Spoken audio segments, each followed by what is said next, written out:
Katia adalah gadis tercantik di kota ini. Setiap kali dia turun ke jalan, dia selalu menarik tatapan orang lain. Dia tidak hanya memiliki wajah malaikat, tetapi juga memiliki perawakan bagus. Sekarang, dia masih tidak tahu. Dia telah jatuh ke dalam pemandangan 3 preman di lantai atas. Pergilah. Seorang pria mengenal gadis ini sehingga dia segera memanggilnya, lalu berlari cepat ke bawah. Mereka berpura-pura bahwa hari ini adalah hari ulang tahun temannya. Mereka ingin mengundangnya ke atas untuk minum. Sementara Katia ragu-ragu. Mereka segera menggunakan cara berlutut untuk mengundangnya. Katia berpikir sederhana. Selain itu, mereka semua ada di kotanya, jadi dia dengan enggan setuju. Dia tidak tahu bahwa mimpi buruk akan datang. Mereka menggunakan sampahnya sebagai umpan. Pria di belakangnya saat Katia tidak menyadarinya, lalu menuangkan 1 gelas anggur putih ke dalam cangkirnya. Tanpa kewaspadaan, Katia meminumnya. Ketika dia hendak pergi, tiba-tiba merasa pusing.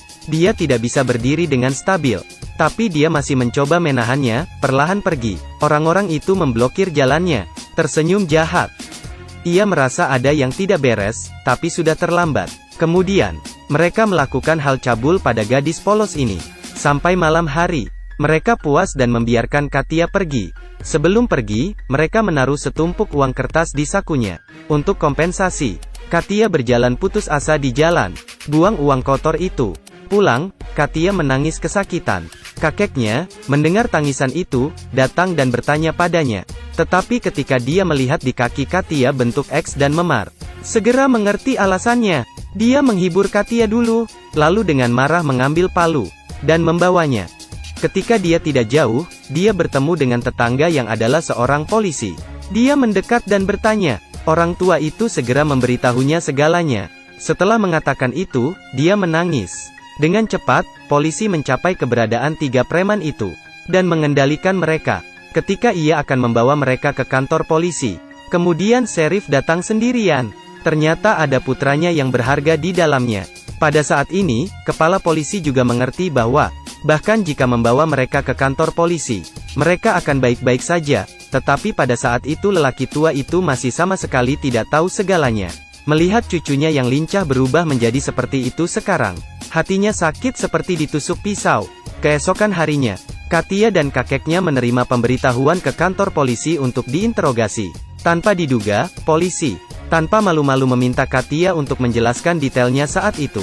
Bahkan menyimpulkan dan mengatakan, Katia memiliki niat dengan status dan uang sheriff. Sengaja menjual dirinya. Ini membuat Katia kehilangan semua harapan untuk hidup. Kakeknya tidak berhenti menasihatinya. Pada saat yang sama, dia berjanji untuk mendapatkan kembali keadilan atas namanya. Yang membuatnya tak terduga adalah, 3 bajingan itu telah dibebaskan tanpa hukuman. Orang tua itu dengan marah membawa semua medali militernya, langsung datang ke sheriff dan berharap dia bisa melindungi keadilan. Tapi jaksa agung bersikeras bahwa buktinya tidak cukup. Tidak ada cara lain. Orang tua itu benar-benar kehilangan semua harapan.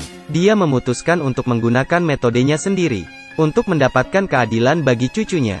Bajingan ini karena mereka ingin mendapatkan jiwa mudanya. Berlutut memohonnya. Gadis ini setelah dibawa ke atas, dipermalukan secara tidak manusiawi. Apalagi karena salah satunya ada dukungan keluarga. Itu membuat gadis itu tidak punya cara untuk mendapatkan keadilannya. Sebagai seorang veteran, kakek gadis itu memutuskan untuk menggunakan caranya sendiri untuk membantu cucunya membalas dendam. Dia menjual kamarnya sendiri seharga $7.000 dan membeli senjata untuk membantu cucunya membalas dendam.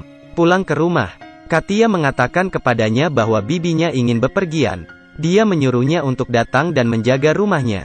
Tapi ketika dia datang ke sana, orang tua itu menemukan, di seberang jendela adalah rumah dari 3 bajingan itu. Sebagai penembak jitu yang terampil, ini adalah posisi penembak jitu yang paling cocok.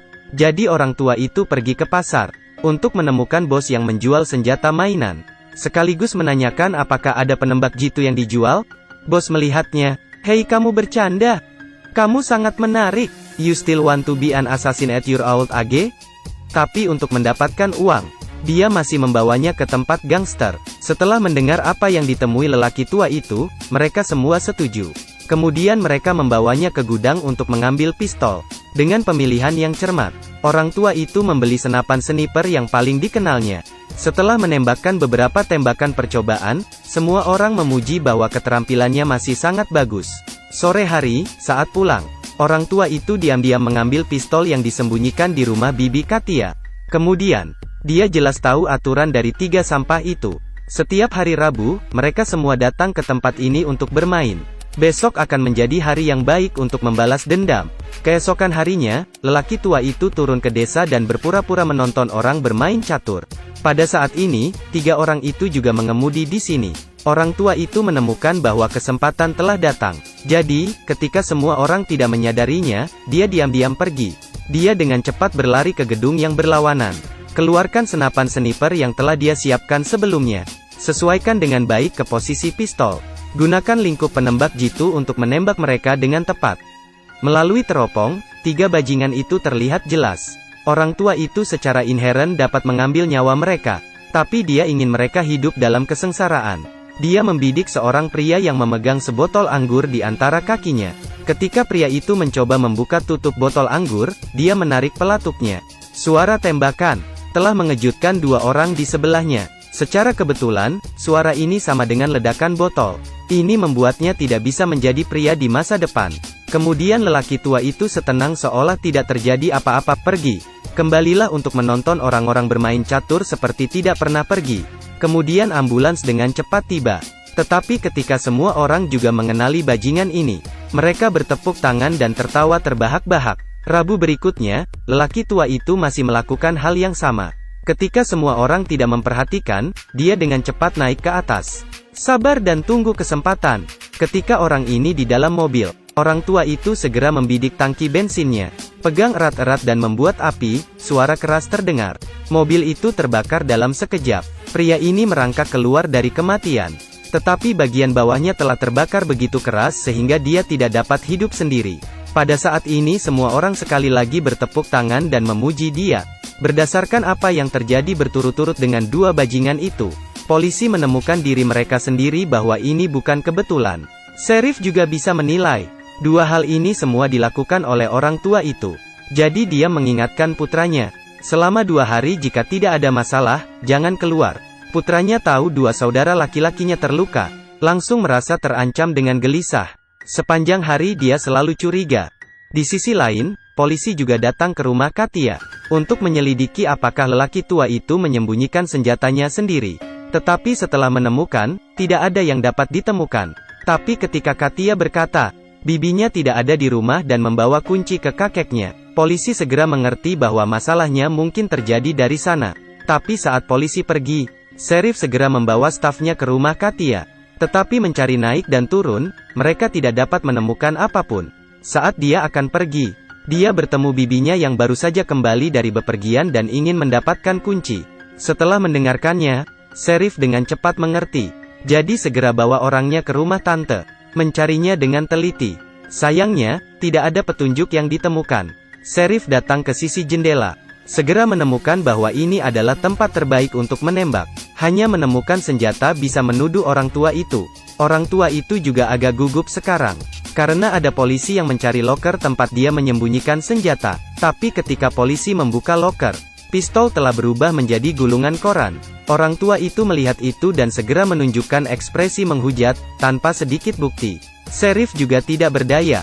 Dia harus memberitahu lelaki tua itu bahwa, jika Anda menyentuh anak saya akan membiarkan Anda mati di penjara.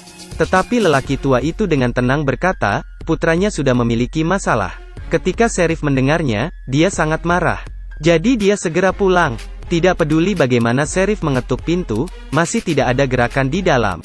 Tapi ketika dia akan mendobrak pintu, sebuah pistol ditembakkan langsung di perutnya. Ternyata putra di dalam terlalu terintimidasi. Jadi dia salah mengira bahwa lelaki tua itu telah datang ke rumahnya. Jadi segera melepaskan tembakan. Saat masih ragu, orang tua itu bertemu polisi. Ternyata, polisi ini sebelumnya menyembunyikan pistol orang tua itu. Pada saat yang sama, setelah mengatakan bahwa itu tidak dapat ditemukan. Selanjutnya, polisi bertanya kepadanya, Anda telah menjual rumah Anda untuk membalas dendam. Apakah Anda pikir itu layak? Orang tua itu berkata bahwa siapapun tidak dapat menyentuh keluargaku. Itu ada batasan saya. Polisi itu mengatakan kepadanya bahwa biarkan saja. Semua sudah selesai.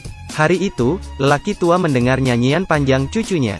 Mendengarkannya, orang tua itu menangis. Ketika keluarga Anda harus menderita kebencian dan penghinaan, dan hukum tidak melindungi keadilan untukmu, maka semua kata menjadi tidak berarti. Menggunakan kekerasan untuk menangani kekerasan akan menjadi cara tercepat untuk memecahkan masalah. Terima kasih telah menonton, saya Night Owls, sampai jumpa di lain waktu.